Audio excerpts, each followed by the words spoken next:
신앙에 대한 수많은 정의가 있지만 제가 개인적으로 가장 좋아하는 정의는 신앙이란 하나님께로 가는 평생의 여정이라는 정의입니다. 신앙은 긴 호흡으로 임해야 한다는 의미가 이 정의 안에 들어가 있습니다.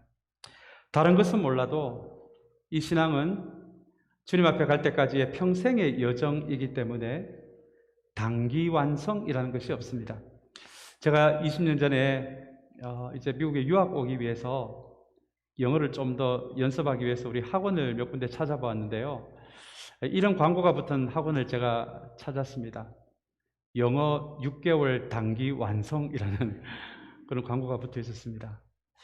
저기만 가면 6개월만 배우면 영어를 완성할 수 있겠구나 라는 마음으로 그 학원을 갔지만 20년이 지난 지금도 불완전한 상태에 있는 것 같습니다. 어떻게 한 나라의 역사와 문화를, 이 언어 안에는 역사와 문화가 다 숨어 있어서 한 나라의 언어와 역사를, 문화를 어떻게 6개월 만에 완성시킬 수가 있겠습니까? 여러분, 신앙도 완성입니다. 신앙에는 단기 완성이라는 것이 없습니다. 어떤 분들은 수양에 한번 갔다 오면, 어떤 분이 인도하는 부흥회만 한번 갔다 오면 신앙이 완성될 것처럼 이야기를 합니다마는, 조금 전에 말씀드린 신앙의 정의처럼 신앙은 우리가 죽음 이후에 주님을 얼굴과 얼굴을 대하기까지의 평생 동안 걸어가야 한 긴 호흡의 여정이라는 것이 우리가 지금 하고 있는 신앙생활의 내용입니다.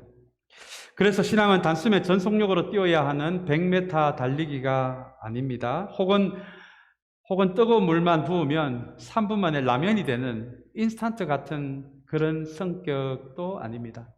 어쩌면 신앙은 곰탕 같은 것이 아닌가, 설렁탕 같은 것이 아닌가 생각해 봅니다. 오랫동안 끓여서 그 안에 있는 재료가 전부 다 허물허물해질 때까지 긴 호흡으로 삶는 설렁탕, 곰탕이 아닌가 생각해 봅니다. 우리의 인생의 밝은 부분, 어두운 부분, 하나님이 기뻐하시는 부분, 혹여 하나님이 기뻐하시지 않는 부분이다라고 할지라도 진리의 가마솥에 넣어서 평생을 푹 고아야 하는 그 과정이 어쩌면 신앙이라는 긴 호흡의 과정이다라고 하는 것이 제가 붙들고 있는 신앙의 정의입니다. 우리 약 2달 전부터 주님의 뒤를 따라서 우리는 팔복을 배우기 위해 등산을 시작했습니다. 그리고 오늘 드디어 7주째가 되었고요. 다음 주면은 이제 하산할 날짜가 이제 다가오고 있습니다. 한 주일에 복 하나씩 해서 배우고 있지만 이것을 배웠다라고 해서 한 주 만에 이 복이 나의 삶이 되고 나의 신앙에, 나의 영혼에 스며든다는 것은 아닙니다. 조금 전에 말씀드린 것처럼 우리의 신앙은 평생의 여정이기에 우리가 이 시간을 통해서 하나하나씩 배우는 주님께서 가르쳐 주신 이 팔복 하나하나는 어쩌면 한 주에 하나씩 배우지만 실제로는 우리의 전 평생의 신앙의 여정에서 평생 동안 실천해야 하고 평생 동안 우리의 영혼에 스며들게 해야 하는 것이 바로 팔복을 우리의 신앙의 한 자락으로 만들어 나가는 훈련의 자리가 될 것입니다. 오늘 이제 드디어 7번째 시간을 대하는데요. 오늘 그런 마음으로 오늘 또 주님께서 가르쳐 주신 복 하나를 배울 텐데요. 이것을 배웠다고 해서 오늘로서 이것이 다 끝난 것이 아니라, 완성이 되는 것이 아니라, 방금 알려드린 우리 신앙의 정의처럼 우리의 신앙의 평생의 과정에서 오늘 주님이 우리에게 가르쳐 주시는 이 복도 연습하고 우리의 영혼에 스며들게 하는 그 평생의 신앙의 여정을 신실하게 걸어가는 우리 모두의 신앙의 자리가 되시기를 주님의 이름으로 축복합니다. 오늘은 의에 줄이고 목마른 사람이 복이 있다라는 말씀입니다. 의에 줄이고 목이 마른다라는 것이 여러분 어떤 의미일까요? 여기에 줄이고 목마른다, 우리말로 하면 굶주리고 목이 마른다라는 의미인데요. 아마 여기에 해당되는 이 헬라어 단어 의미가 어떤 의미인지 조금 더 숨은 뜻을 들어가 봐야 오늘 주님이 말씀하신 이 한 절의 말씀이 어떤 의미인지 우리에게 잘 다가올 것 같습니다. 먼저 줄이고라는 단어가 나옵니다. 줄이고는 우리가 저녁에 배가 고파서 냉장고 안에 뭐가 있나 싶은 마음으로 냉장고 문을 열어보고 뭐가 보이면 먹고 안 보이면 에이 나중에 먹지, 혹은 배달시켜서 먹지, 혹은 나가서 먹지 정도의 배고픔과는 다른 배고픔입니다. 2015년 통계지만 이런 통계가 있었습니다. 이렇게 우리가 살아가고 있는 미국 땅에서는 풍성히 우리가 먹는 거 마시는 거 걱정 없이 먹고 살고 있지만 아직도 여전히 전 세계에 8억이라는 인구는 굶주리고 있다는 거예요. 그래서 전 세계에서 아직 기아 가운데 있는 사람들은 전체 8억 정도가 된다고 합니다. 특별히 이 어른들보다 아이들이 이 기아에 많은 희생양이 되고 있는데요. 2015년 한 해 동안 굶주려서 죽은 아이들의 숫자를 카운트해 보니 1초에 5명씩 굶주려서 죽는 그 비율로, 그렇게 2015년 통계로 어린아이들이 1초에 5명씩 굶주려서 죽었다는 통계를 본 적이 있습니다. 오늘 본문에 나오는 줄이고라는 의미가 바로 이런 의미입니다. 냉장고 문을 열어봐서 먹을 것이 있나 없나 정도의 굶주림이 아니라 당장에 먹을 것이 없으면 1초에 5명의 어린아이들이 죽어가는 것처럼 그런 정도의 줄이고의 의미가 오늘 본문이 말하는 줄이고라는 말씀의 의미입니다. 목마른이라는 단어도 여러분 마찬가지입니다.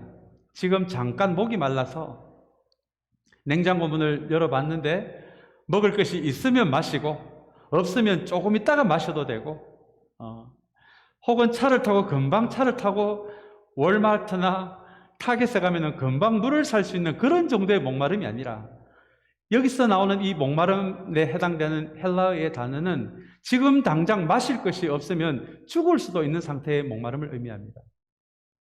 이 목마름이 어떤 것인지 구약 성경에 특별히 출애굽기에 보면 이 목마름에 대해서 나오는데요. 이스라엘 백성들이 출애굽을 한 다음에 홍해를 건넌 다음에 광야를 걷게 됩니다. 대부분의 광야가 그렇듯이 특별한 지역에 오아시스가 있는 지역을 빼놓고는 시냇물을 찾기가, 샘물을 찾기가 어려운 지역이 광야 지역입니다. 이스라엘 백성들이 며칠을 참았어요. 이제 곧 도착할 중간 지점에 가면 오아시스가 있고 샘물이 있을 것이다라고 생각을 했기 때문에 까짓거 이 며칠은 참지, 아주 뜨거운 여름 같은 날씨 며칠을 물을 안 마시고 참고 참았어요. 그리고 중간 지점에 도착을 했습니다. 이제 샘물을 찾기만 하면 되는데 아무리 둘러봐도 샘물이 없습니다. 그러자 이스라엘 백성들이 이성을 놓게 됩니다. 모세에게 대들기를 시작합니다. 난동을 부리기를 시작합니다. 혹시 이 자리에서 예배를 드리고 있는 여러분들 중에 최근에 물이 없어서 이성을 놓아본 적이 있는 분이 혹시 여기 계십니까? 혹은 물이 없어서 난동을 부리신 분이 혹시 이 안에 계십니까? 오늘 주님께서 말씀하시는 목마른이란이 바로 이런 의미입니다. 냉장고 문을 열고 물이 있으면 마시고 없으면 조금 이따 마시지 정도의 목마름이 아니라 지금 당장 마시지 않으면, 안 그래도 3일 뒤면은 물을 마실 수 있다는 생각에 3일 동안 물을 안 마시고 참았는데 그 자리에 도착하니까 또 샘물을 찾아 없을 때에 이성을 놓아버릴 수도 있고 난동을 부릴 수도 있고 행패를 부릴 수 있는 그 목마른 상태가 오늘 본문에 나오는 목마른이라는 단어의 의미입니다. 그렇다면 여러분, 오늘 본문이 어떤 의미인지 조금은 이해가 될 것 같습니다. 지금 당장 안 먹으면 굶어 죽을 수도 있다는 마음으로, 지금 당장 안 마시면 내가 목말라 죽을 수도 있다라는 그 마음으로 의를 찾는 사람들은 복이 있나니 라는 말씀이 오늘 주님께서 우리에게 가르쳐 주시는 의에 대한 가르침입니다. 그렇다면 여러분, 이 의가 무엇일까요? 이 의가 무엇일까요? 성경 전체가 이 의에 대해서 다루고 있는데요. 도대체 이 의가 무엇이길래 주님은 이렇게 절박하게 찾으라라고, 그리고 그렇게 찾는 사람이 복이 있다라고 우리에게 가르쳐주고 계실까요? 성경 전체가 이 의라는 것을, 이 주제를 다양하게 다루고 있지만 이것을 좀 한마디로 정리를 한다면 성경이 이야기하는 의는 하나님 기준에 옳은 것을 의미합니다. 내 기준이 아니에요.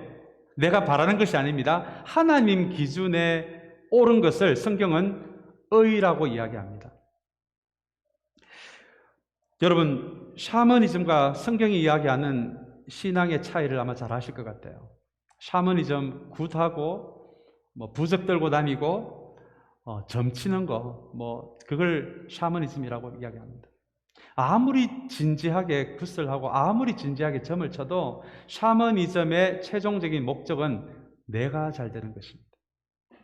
부적을 쓰고 길이를 택하는 거, 나에게 화가 다가오지 않도록 마침내는 내가 잘되게 하기 위해서 내가 찾는 것이 샤머니즘입니다. 그러나 여러분, 성경은 그렇게 이야기하지 않습니다. 여러분, 오해 없이 들으시길 바랍니다. 성경은 이렇게 샤머니즘에서 이야기하는 방식으로 우리가 잘 되는 것에 관심이 없습니다. 누구보다도 하나님은 우리를 위하시지만 하나님이 그런 방식으로 우리가 잘 되는 것은 원하지 않으십니다. 왜냐하면 하나님이 정말 우리에게 원하시는 것은 우리의 삶 가운데 하나님 기준에 옳은 것이 세워지는 것이기 때문에 그렇습니다. 그런 인생을 하나님이 인도하시고 붙잡아 주시고 돌봐주시고 공급하시겠다라고 하시는 것이 하나님의 약속이지, 하나님은 무조건 우리가 잘 되는 것에 관심이 없으십니다. 여러분, 만약에 내가 좋아하는 방식으로 하나님을 믿는다면 그것은 하나님이 아닐 것입니다. 내가 만든 하나님일 것입니다. 오직 성경이 말하는 그 하나님이 내 인생에 세워질 때 그것이 하나님 기준에 옳은 것이 내 인생 가운데 세워지는 것입니다. 여러분, 교회도 마찬가지가 아닐까요? 우리가 습관적으로 교회가 잘 된다라는 표현을 우리가 가끔 쓰기도 합니다. 무엇이 교회가 잘 되는 것일까요? 우리 교회에 앉을 자리가 없을 정도로 사람들이 넘쳐나는 그것이 교회가 잘 되는 것일까요? 헌금이 넘쳐나는 것이 잘 되는 것일까요? 그런 것도 나쁜 것은 아니지만 만약에 참된 신앙의 기준을 그렇게 잡으면 여러분 큰일 납니다. 오늘 이 말씀의 기준으로 정말 잘 되는 교회, 영적으로 건강한 교회는 어떤 교회이겠습니까? 그 교회는 바로 하나님 기준에 옳은 것이 세워지는 교회입니다. 그 기준이 세워질 때 우리가 좀 부족해도 하나님이 은혜 주십니다. 하나님이 이끌어 가십니다. 하나님이 돌봐주십니다. 하나님이 공급하십니다. 우리가 잘 되는 것, 우리 교회가 잘 되는 것이 아니라 하나님 기준에 옳은 것이 세워지느냐 안 세워지느냐, 이것이 하나님의 관심이라는 것입니다. 오늘 다시 한번 주님이 우리에게 가르쳐 주시는 하나님 기준에 옳은 것, 이것을 우리의 신앙 가운데, 우리 교회 가운데 오늘 한번 든든히 세울 수 있는 이 예배 시간이 되시기를 주님의 이름으로 축복합니다. 이제 이사야 1장 11절 14절의 말씀을 우리 함께 보기를 원하는데요, 제가 성경 가운데서 가장 좋아하는 말씀이기도 하지만 가장 두려워하는 말씀이기도 합니다. 오늘 이 본문을 보시면 아마 구약 성경 가운데서 하나님이 가장 화가 나 있는, 분노해하고 있는 상태라는 것을 우리가 발견할 수 있는데요, 왜 하나님이 이렇게 화가 나셨는지를 우리 한번 그것을 찾는 마음으로 우리 11절부터 14절까지 말씀을 우리 한번 같이 읽겠습니다. 주님께서 말씀하신다. 무엇하러 나에게 이 많은 재물을 바치느냐? 나는 이제 수량의 번제물과 살찐 짐승의 기름기가 지겹고 나는 이제 수송아지와 어린 양과 숫 염소의 피도 싫다. 너희가 나의 앞에 보이러 오지만 누가 너희에게 그것을 요구하였느냐? 나의 뜰만 밟을 뿐이다. 다시는 헛된 재물을 가져오지 말아라. 다 쓸모없는 것들이다. 분향하는 것도 나에게는 역겹고 초하루와 안식일과 대회로 모이는 것도 참을 수 없으며 거룩한 집회를 열어놓고 못된 짓도 함께하는 것을 내가 더 이상 견딜 수 없다. 나는 정말로 너희의 초하루 행사와 정한 절기들이 싫다. 그것들은 오히려 나에게 짐이 될 뿐이다. 그것들을 짊어지기에는 내가 너무 지쳤다.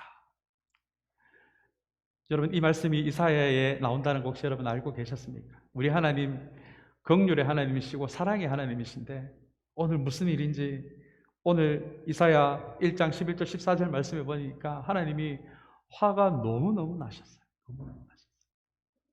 왜냐하면 예배의 자리는 나아오지만 삶을 고치는 데는 그 시대 남유다 사람들이 아무런 관심이 없었기 때문입니다. 짐승을 잡고 향을 피우고 하는 그 예배 자리에는 나와 있습니다. 예배를 즐길 뿐입니다. 그저 감정적으로 은혜만 받을 뿐입니다. 그러나 오늘 이 말씀에 의하면 이 예배 자리를 떠나면은 못된 짓도 똑같이 하고 있답니다. 이것이 우리 교회에서 참회 기도를 하는 이유입니다. 하나님은 아무리 아름다운 예배, 아무리 많은 악기가 있는 예배, 아무리 많은 찬양팀이 있는 예배라고 할지라도 삶을 고치지 않는 예배는 하나님 앞에 역겨울 뿐입니다. 그래서 이 말씀이 너무너무 겁이 나는 말씀이에요. 다시 이야기하면 예배의 자리에는 나와 있지만 우리의 일상에서는 하나님 기준에 옳은 것을 세워나가는 데에는 아무런 관심이 없는 사람들의 예배를 향해서 오늘 하나님은 온갖 분노의 감정을 표현하십니다. 지겹다, 싫다, 역겹다, 참을 수가 없다, 내가 너희들의 예배에 대해서 지쳤다 라고 말씀하시는 것이 오늘 이사야서가 우리에게 들려주는 말씀입니다. 그렇다면 정말 하나님이 원하시는 것이 무엇일까요? 우리 이어서 이사야 1장 17절 말씀을 우리 한번 같이 읽겠습니다. 우리 같이 읽겠습니다. 옳은 일을 하는 것을 배워라. 정의를 찾아라. 억압받는 사람을 도와주어라. 고아의 송사를 변호하여 주고 과부의 송사를 변론하여 주어라 라는 말씀입니다. 옳은 일은 하나님 기준에 옳은 것입니다. 너희가 단순히 예배 자리에만 나오지 말고 하나님 기준에 옳은 것을 배우기를 시작해라. 그리고 이어서 나오는 말씀이 그 시대 가장 사회적으로 약한 사람, 약한 두 부류를 이야기합니다. 고아를 이야기하고 과부를 이야기합니다. 그 시대 과부는 경제 생활을 할 수가 없었어요. 그래서 도와주지 않으면 생활을 할 수 없었던 위치였습니다. 하나님은 하나님 기준에 옳은 것을 이야기하면서 우리 크리스천의 삶에 반드시 우리 이민자의 삶도 우리도 고단하고 우리도 때로는 힘들지만 우리보다 더 힘든 사람들, 우리보다 더 고단한 사람들에게 나아가서 그저 그 손이라도 한번 따뜻하게 잡아주는 하나님의 사람들이 되어라 라고 말씀하십니다. 우리도 고단하고 우리도 때로는 경제적인 어려움이 있지만 우리보다 더 힘든 사람들을 기억하면서 우리의 것을 조금이라도 나누어 주는 사람이 되어라 라고 하는 것이 하나님이 오늘 남유다 백성들에게 가르쳐주는 하나님 기준에 옳은 것을 오늘 가르쳐주고 계십니다. 오늘 이 말씀이 우리에게 감사함으로 그리고 두려움으로 받아들이는 말씀이 되기를 소망합니다. 우리가 이 자리에 와서 예배 분위기를 즐기기만 하는 사람들이 될 때 오늘 이 말씀대로라면 우리의 예배도 하나님 앞에 역겨운 예배가 될 수밖에 없을 것입니다. 얼마나 겁나는 표현입니까?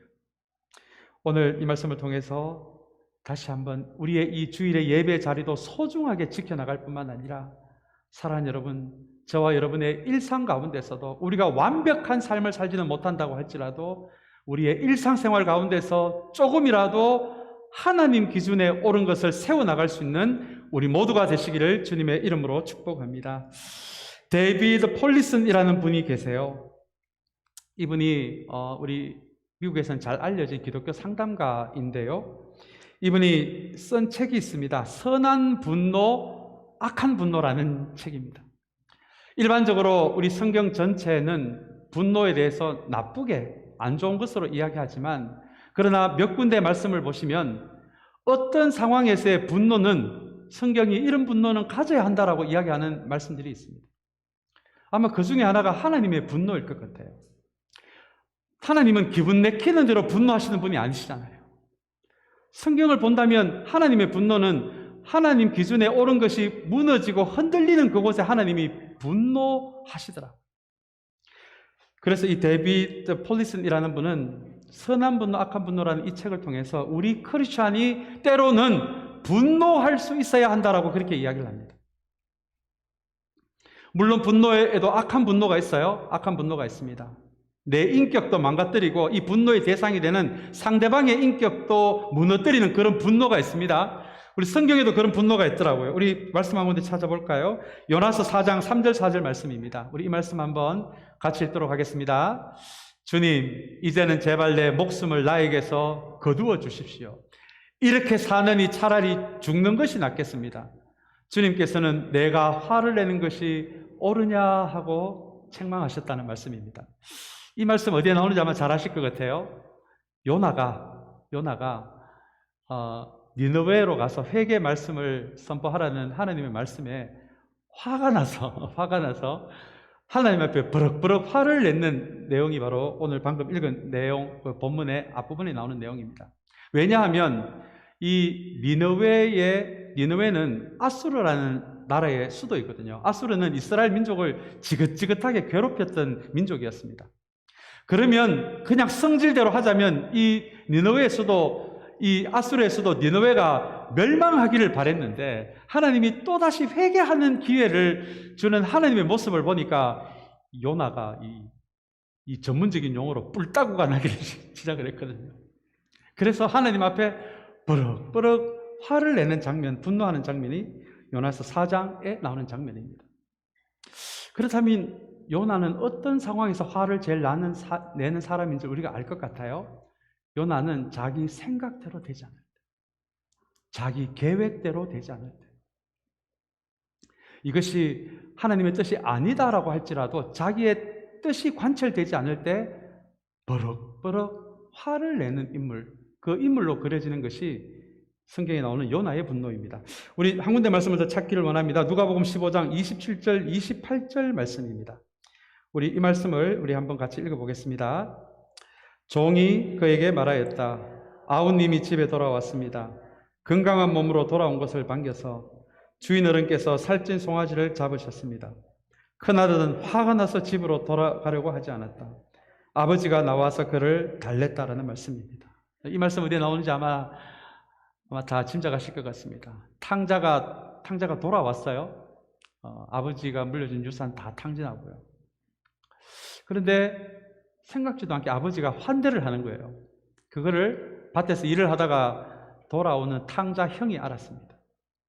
이 사실을 알고는 버럭버럭 화를 내는 장면이 오늘 우리가 읽은 장면입니다. 이 아들은 왜 화가 났을까요? 동생이 죽다가 살아왔는데, 그래서 그 아버지가 사랑으로 지금 품고 있는데 왜 탕자 형은 그렇게 하지 못하고 이 상황이 화가 날까요? 분노가 날까요?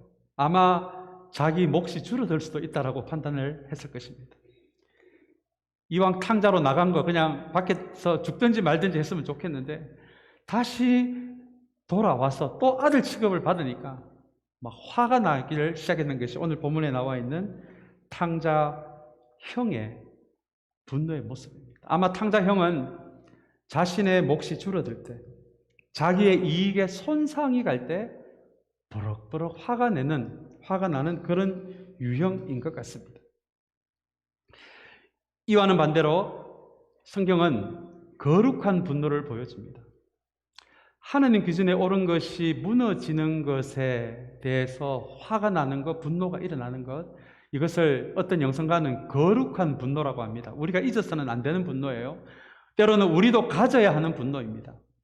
요나처럼, 탕자형처럼 내 마음대로 되지 않는다고 해서, 내 이익에 손상이 간다고 해서 가정에서 교회에서 버럭버럭 화를 내는 사람이 아니라, 성경이 우리에게 가르쳐주는 분노는 하나님 기준이 무너졌을 때 우리가 내어야 하는 마땅한 분노를 성경은 우리에게 가르쳐줍니다. 그 중에 한 가지가 사무엘상 17장 36절 말씀인데요, 우리 이 말씀 한번 같이 읽겠습니다. 사무엘상 17장 36절 말씀입니다. 제가 이렇게 사자도 죽이고 곰도 죽였으니 저 할례 받지 않은 블레셋 사람도 그 꼴로 만들어 놓겠습니다. 살아계시는 하나님의 군대를 모욕한 자를 어찌 그대로 두겠습니까? 라는 말씀입니다. 여러분들이 잘 아는 다윗과 골리앗 이야기입니다.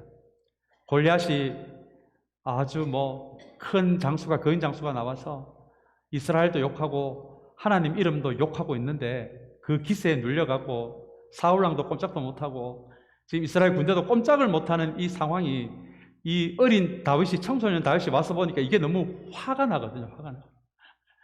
아마 그 전쟁의 자리에서 유일하게 그 장면을 보고 분노한 사람은 바로 이 다윗밖에 없었을 것 같아요. 왜냐하면 이렇게 골리앗이 대놓고 모욕을 하고 있는데도 아무도 대답을 못하고 있는, 대꾸를 못하고 있는 상황이기 때문에 그렇습니다. 어쩌면 다윗의 이런 모습 때문에 하나님은 다윗을 왕의 자리로 세웠는지도 모르겠습니다. 바로 이 다윗의 이 현장의 자리에서 일어난 분노를 통해 골리앗을 죽이게 되고요, 이스라엘 백성들에게는 다음 왕으로 세우는 사람으로 각인시켰던 것이 바로 이 다윗의 분노에 이어서 일어난 일입니다. 아마 여러분들 잘 아실 것 같은데요, 월드비전이라는 구호단체가 있습니다. 특별히 기아 가운데 있는 아프리카 사람들을 돕기 위해 세워진 이 월드비전이 우리나라에서 우리나라의 한 사건을 계기로 세워졌다는 거 여러분 잘 알고 계십니까? 아마 지금도 여러분들 가운데는 한 달에 25불, 30불 이 단체를 통해서 아프리카에 보내는 분들이 계실 것 같은데요, 이 단체가 세워진 것은, 그 계기는 우리나라 6.25 사변 때문이었습니다. 이 단체를 설립하신 이 미국 목사님이 바로 밥 피어스라는 분이셨어요. 이분이 우리나라의 6.25 사변이 끝이 나고 전쟁 고아가 많이 생겨서 길거리에서 굶고 있다라는 이야기를 듣고는 우리나라에 오게 됩니다. 음식을 싣고 와서 우리 고아 아이들에게 나누어 주고 있었어요. 이 고아 아이들이 쭉 줄을 서서 그 음식을 조금씩 받아갔는데요, 그러나 안타깝게도 그 음식에 제한이 있어서 얼마 가지 않아 이 음식이 떨어지는 일이 벌어졌습니다. 그런데 무슨 일이 벌어졌냐면, 그 오랜 시간 동안 굶었던 아이들이, 그 음식이라도 받겠다고 줄을 선 아이들이 그 음식이 떨어지자 그 자리에서 몇 명이 쓰러져서 죽는 일이 벌어지게 됩니다. 그동안 굶다가 외국에서 온 선교사가 주는 이 음식 하나 받아서 살아보겠다고 줄 서 있다가 그 자리에서 죽게 된 몇 명의 아이들의 이야기가 이 밥 피어스 목사님의 자서전의 이야기가 나옵니다. 그 장면을 보고 이 밥 피어스 목사님 안에 분노가 일어났다고 합니다. 이루 말할 수 없는 분노가 일어났다고 합니다. 이 전쟁이 이 어마어마한 이 잔인한 이 불의한 전쟁이 일어나서 수많은 사람이 죽을 뿐만 아니라 이 어린아이들이 이렇게 굶어서 죽는 이 너무나 전쟁이 일으킨 이 잔인한 현실에 대해서 너무 하나님 앞에 마음이 아프다 보니까 막 분노가 일어나는. 그 일이 있었다라고 이분은 기록합니다. 그리고 그 분노의 결과로 여러분 세워진 것이 바로 월드비전이었습니다. 그러고 보니 우리가 하나님 기준에 옳은 것이 무너진 자리에 왜 분노해야 하는지 알 것 같아요. 때로는 우리가 무엇에 분노하느냐에 따라서 그것이 정말 하나님 기준이 옳은 것이 무너지는 그 자리에서 우리가 어떤 분노를 느낄 때 많은 경우 그 분노가 기도가 되고요, 그리고 기도 이후에는 그 현실을 해결하기 위한 하나님께서 나에게 주는 비전으로 이어지게 하는 것이, 여러분, 이게 또 하나님의 기준에 옳은 것이 무너지는 것에 대해 마땅히 우리가 가져야 할 분노더라고요. 조금 전에 앞에서 소개한 우리 그 기독교 심리학자 데이비드 폴리슨이라는 분이 분노에 대해서 연구하면서 이런 이야기를 합니다. 우리의 분노를 가만히 살펴보면 내가 언제 제일 화가 많이 나는지, 어떤 상황에서 제일 화가 많이 나는지를 가만히 살펴보면 내가 내 인생에 정말 중요하게 생각하는 것이 무엇인지를 발견하게 된다라고 이야기합니다. 여러분, 내가 어떤 사람인지 정말 알고 싶으면 내가 어떤 상황에서 화가 나는지를 한번 여러분 살펴보시기 바랍니다. 혹시 저와 여러분은 조금만 내 뜻대로 되지 않아도 버럭버럭 화부터 내는 사람이 아닙니까? 그러면 정말 내 인생에 내가 정말 소중하게 생각하는 것은 하나님 기준에 옳은 것이 아니고 내 생각일지도 모릅니다. 정말 나의 이익이 조금이라도 손상이 가고 내 자존심이 상하는 자리에 내가 감당치 못할 분노가 버럭버럭 일어난다면 어쩌면 내가 정말 중요하게 생각하는 것은 하나님 기준에 옳은 것이 아니라 나의 이익일지도 모릅니다. 이렇게 이분은 우리의 감정은, 이 분노의 감정은 속일 수가 없다라는 거예요. 속일 수가 없다는 거예요. 그래서 우리의 감정을 가만히 우리의 분노를 살펴보면 정말 내가 소중하게 생각하고 있는 것이 무엇인지를 우리가 알 수 있다고 합니다. 사랑하는 여러분, 오늘 이 말씀을 대하면서 우리가 정말 우리 크리스천 하나님의 사람들로서 우리가 이런 것도 우리가 감정이 있기에 이런 것도 화가 나고 저런 것도 화가 날 수 있지만, 사랑하는 여러분, 오늘 우리를 죽일 수도 있고 상대방을 죽일 수도 있는 그런 불의한 분노가 아니라 우리가 오늘 주님께서 가르쳐 주시는 이 하나님 기준에 옳은 것을 정말 소중하게 생각한다면, 여러분, 우리가 하나님 기준에 옳은 것이 무너지는 그 자리에서 우리가 정말 분노할 수 있는 거룩한 분노의 사람들이 되시기를 주님의 이름으로 축복합니다. 우리 교회 세워진 지 3년밖에 되지 않았습니다. 부족한 게 왜 없겠습니까? 연약한 것이 왜 없겠습니까? 그래서 우리 교회 어떤 것을 보다 보면 화가 나는 분들이 혹시 여기에 계시지 않습니까? 여러분, 기도하라는 하나님의 부르심입니다.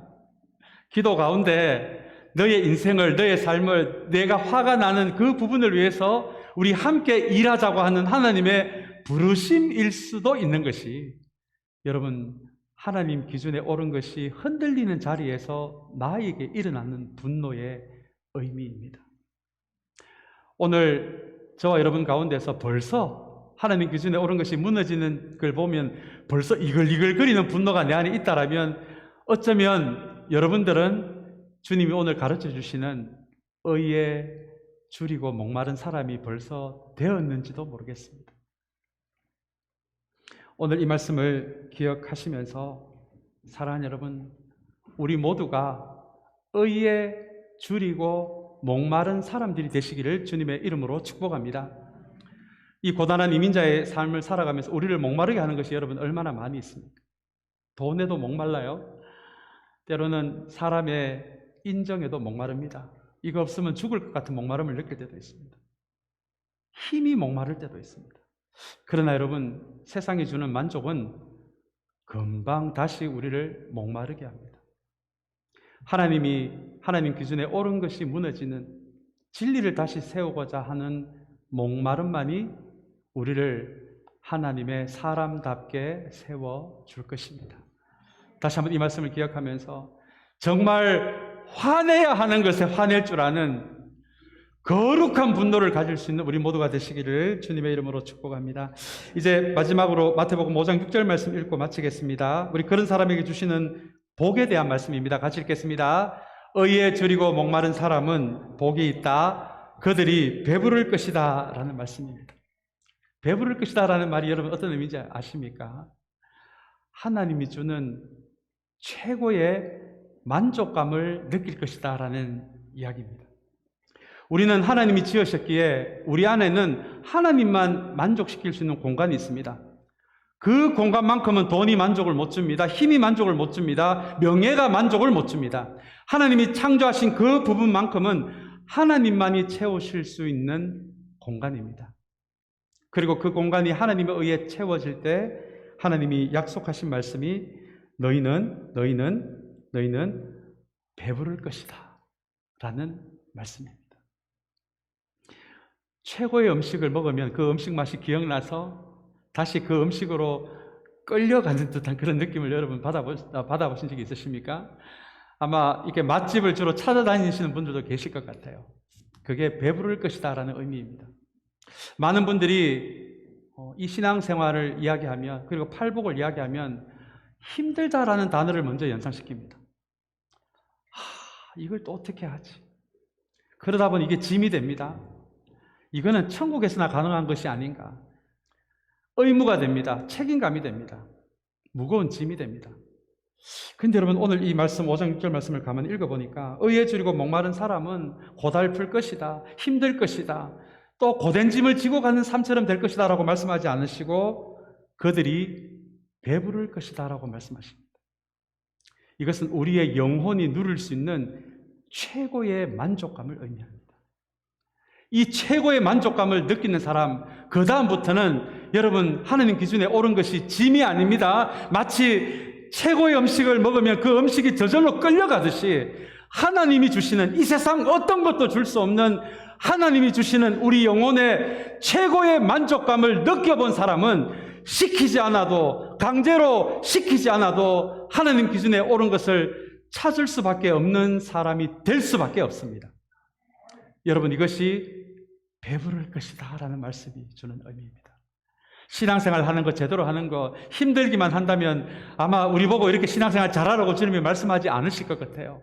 때로는 신앙생활 하는 거 좁은 길을 가는 길이기도 하지만, 그러나 그 반면에 주님은 우리에게 세상 어떤 것도 줄 수 없는 최고의 만족감을 주실 것입니다. 오늘 주님께서 이 의에 줄이고 목마른 이 쉽지 않은 길을 우리에게 걸어가 보라고 격려하신 이유가 바로 여기에 있습니다. 사랑하는 여러분, 다시 한번 저와 여러분의 신앙의 자리에, 우리 교회 자리에 하나님 기준에 옳은 것이 세워질 뿐만 아니라 이를 통해 세상 어떤 것도 줄 수 없는 하나님이 주실 수 있는 최고의 만족감을 누리며 또한 걸어갈 수 있는 우리의 신앙의 여정이 되시기를 주님의 이름으로 축복합니다. 우리 같이 기도하겠습니다.